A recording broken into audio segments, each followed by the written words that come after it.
really believe people when they say that it is very strange what you might find when you're not looking, and this is one of those times. And this is about a submarine that had 2 bodies and 3 tons of cocaine that was seized. If you want to know more about this, please continue watching.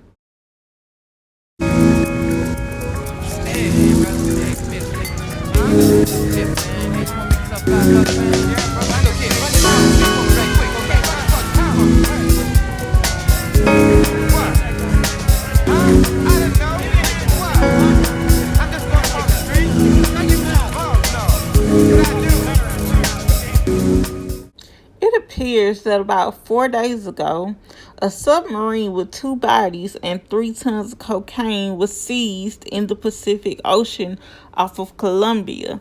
Now, it is very strange that when I was looking for another case I could not find, I bumped into this one.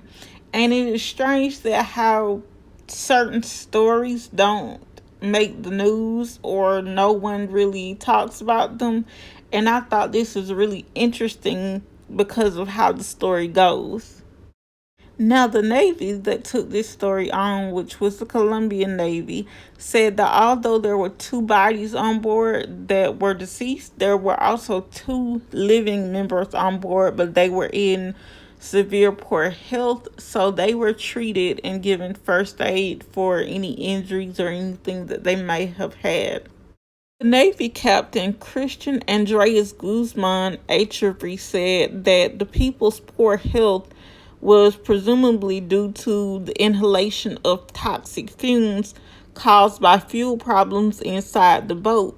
Now, you have to wonder that since they were transporting, drugs, were they just thinking, okay, this is going to be a short trip. We're going to use the equipment that we have so that we don't have to spend extra and get these drugs across or wherever they're going. And it's only going to take a short amount of time.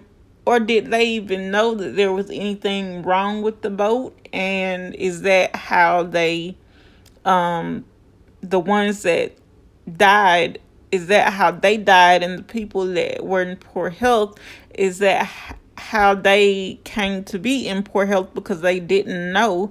But something in the back of my mind tells me that they knew, but they were trying to get the drugs where they needed to go, so they figured it would only be a short trip, so they took the boat even though it was in bad condition.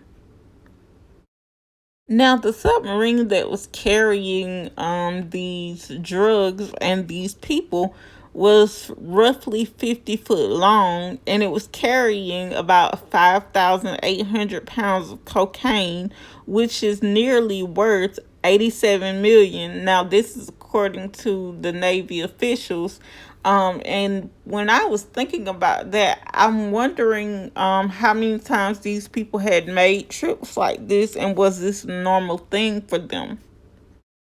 Because I don't see how anybody can just be riding around with that much cocaine on a boat, and this is not your first trip. And you're just doing this, even for some unknown other reason. But I don't feel like this was their first trip, because that was, in my opinion, too large of a quantity. Now, the Navy also said that the vessel had been bound for countries in Central America, and that the seizure of the drugs had kept more than 6 million doses of cocaine off the illegal market. So I'm pretty sure whoever was supposed to get those drugs were not very happy when they found out that their operation had been pretty much shut down or stopped in the middle of its process because of this drug seizure. So I'm pretty sure whoever the 2 people are that was transporting the drugs, I don't know how they're going to do it, but they better make themselves and the people that they love and care about invisible, and very quickly, because if not, whoever is running this operation is probably going to come looking for these people. Now, as I was doing a little bit more research on this article, it turns out that submarine or narco subs, as they sometimes call them, are commonly used by traffickers in that region to transport drugs. And last year, the Colombian Navy seized a submarine vessel carrying about 4 tons of cocaine, which was worth about $150 million.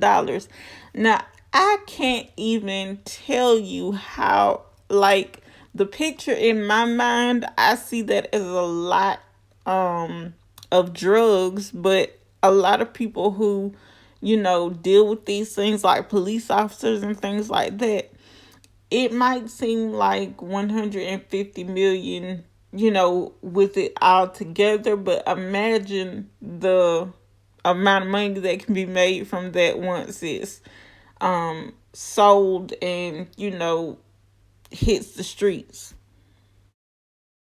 Now, I can't understand why these people do this and know that there's a potential that they could get caught. But I guess, some people would say, you got to do what you got to do. But in certain situations, it's you should already know that these things are going to happen. So why keep doing the same thing and you're getting caught in the same way? But I guess when that's your only option, you got to do what you got to do.